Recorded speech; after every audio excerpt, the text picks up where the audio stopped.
Check it, shop.dmgt.com. Get the merch, baby. Also comes in blue. Most of the year felt pretty light headed into next gen, and I think most of us were aware about that.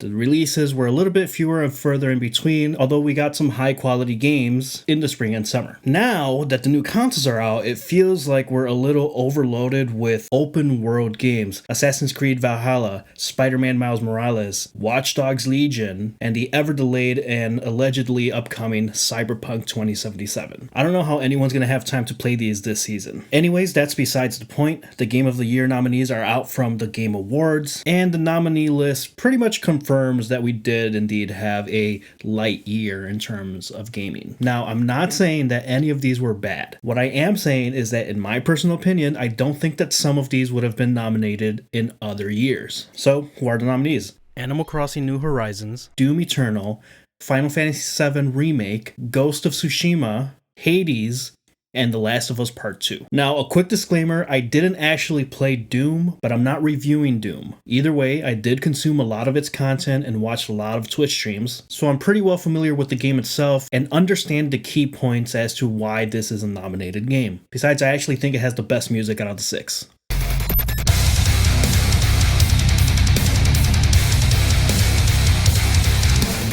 Still, with the nominees out, I want to briefly make a case for and against each of these games winning Game of the Year, along with what I think should be the Game of the Year. So let's get into it.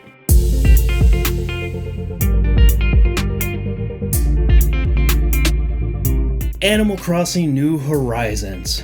Boy, I feel like this one really consumed all of social media for like a solid month and continues to have a solid following to this day. I do think that it greatly benefited that by pure chance, it released right at the beginning of the COVID-19 pandemic lockdowns here in the US. It brought a lot of new gamers to the Switch, which made a ton of sense. It's task-oriented, easygoing, cutesy, plenty of content and things to do with your home and your island and collecting different bugs and fish. The learning curve was pretty much exactly what you want from a game for new gamers. Plus, it continues to have new events as the seasons progress, and who hasn't loved showing off their home or their island setup to their friends and family? I think its reach alone to brand new gamers by itself makes this a contender for Game of the Year. But that's not usually what makes a Game of the Year. Gameplay mechanics wise, it's tedious, it's grindy, it doesn't make a lot of sense, it's not very intuitive to play online. Not to mention that for some reason, we don't really call them out for not having any true multiplayer content. You visit someone else's island and then maybe grab some fruit from their trees. There aren't any unique interactive activities for multiplayer. Its appeal comes more from its progression and being able to collect things and show it off. Without that, it kind of loses its luster for me, and that's when you really realize that the gameplay itself isn't all that fun. So, I'm sorry, this one might get me a little bit of hate, but this is one of those games that I don't think would have been nominated in previous years. Final Fantasy VII Remake. This one was awaited by many Final Fantasy fans back when they teased a PS3 demo of Midgar more than 10 years ago. Visually, it brought to life what gamers through rose-tinted glasses seem to have remembered that experience being like, and it did a really good job of that. The combat system is solid and improves on previous iterations of the franchise while staying true to its original formula. Graphically, it's amazing, and a reimagining of that first part of the story really brings a new flavor to it while remaining true to its roots. All things considered, it's a classic AAA big budget RPG. This one's going to be the one that actually gets me some dislikes, but it's my opinion, whatever. Because this game wasn't a complete storyline of the original, instead broken out into multiple parts, it means that they needed to add a lot of filler content that didn't really impact or have significance to the grander story as a whole, even to the game itself. Ultimately, for me, it made it feel very disjointed in parts, and generally felt like such a drag to get to the action sequences that I actually cared about, or the cues from the original story that I knew were upcoming. Either way, I'm generally not a big fan of remakes or remasters being nominated for Game of the Year in the first place. In my opinion, when compared to the rest of this list, this is also the other game that I don't think would have been nominated in previous years. Sorry, bring on the dislikes, I get it. Doom Eternal. Honestly, everything I've seen and read on Doom Eternal tells me that it's pretty much exactly what you expect. A pure kick-ass, get out of my way, amazing, sometimes ridiculous and over the top, straight gameplay action game. And sure, while it's a continuation or an extension of the 2016 Doom, it looks insanely fun to play and it grabs all the good elements that made that first Doom work and made it even better while improving on it and adding some more variety to the gameplay. That raw, really polished, super fun and interactive gameplay is really what gives it a strong standing for a Game of the Year nominee. As for any cons for it, similar to the Doom franchise as a whole, it's not the most accessible or marketable game, mostly due to its subject matter of just blasting and ripping through a bunch of monsters and demons in space. And while I did just say it's a more polished version of its predecessor, it might be a little bit too familiar and similar to that to actually win. Ghost of Tsushima. It was really cool to see Sucker Punch really bring to life feudal Japan, and I had a ton of fun playing as the Ghost. Being the primary open world game of the summer in 2020, it really allowed PS4 gamers to really dive in and explore the island of Tsushima.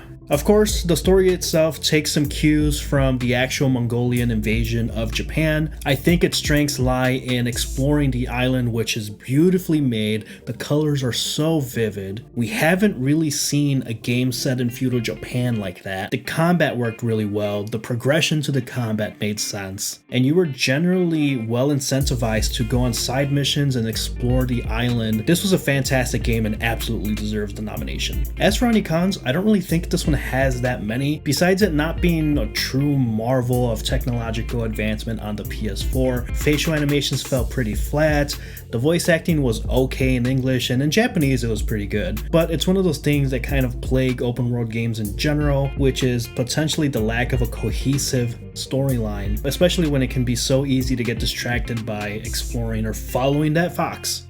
Hades.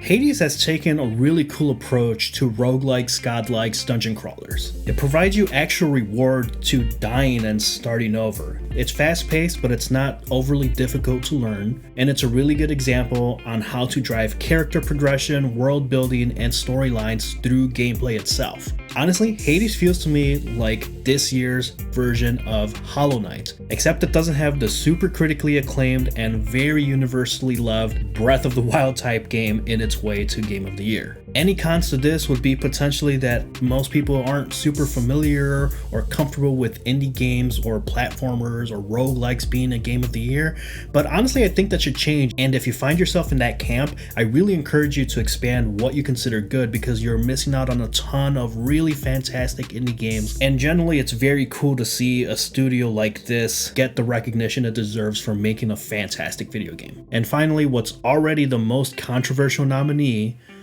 The Last of Us Part 2. It was highly acclaimed by most of the critics, and generally I still believe that it was a strong storyline. It took it in a different direction that most people weren't expecting, and I don't agree that it was just for the sake of subverting expectations. The game variety made sense to the different sections of the game, and honestly I don't think any of the titles can beat the voice acting and directing that occurred with this title. Story direction itself aside. I wouldn't be surprised if The Last of Us 2 wins, mostly because of the star power Naughty Dog still has despite the polarizing nature that this game was in the summer. On the cons, it is a polarizing game, and the Game Awards is voted on by fans. Now you can't really review bomb this one the way that you could on Metacritic, because it's not like a vote for something else is like a vote against The Last of Us Part 2. It's just a vote for a different game. Still, I can already tell that a lot of people are angry that it's even nominated in the first place, even though it very much deserves the nomination. But polarizing isn't exactly what you think of when you think Game of the Year. So, which one do I think is going to win Game of the Year? I'm going to answer this in two parts. My vote goes to Hades. I think we're long overdue for an indie developer to win a Game of the Year. It's a fun game, and hopefully it winning propels indie games to the mainstream the way that they deserve to be.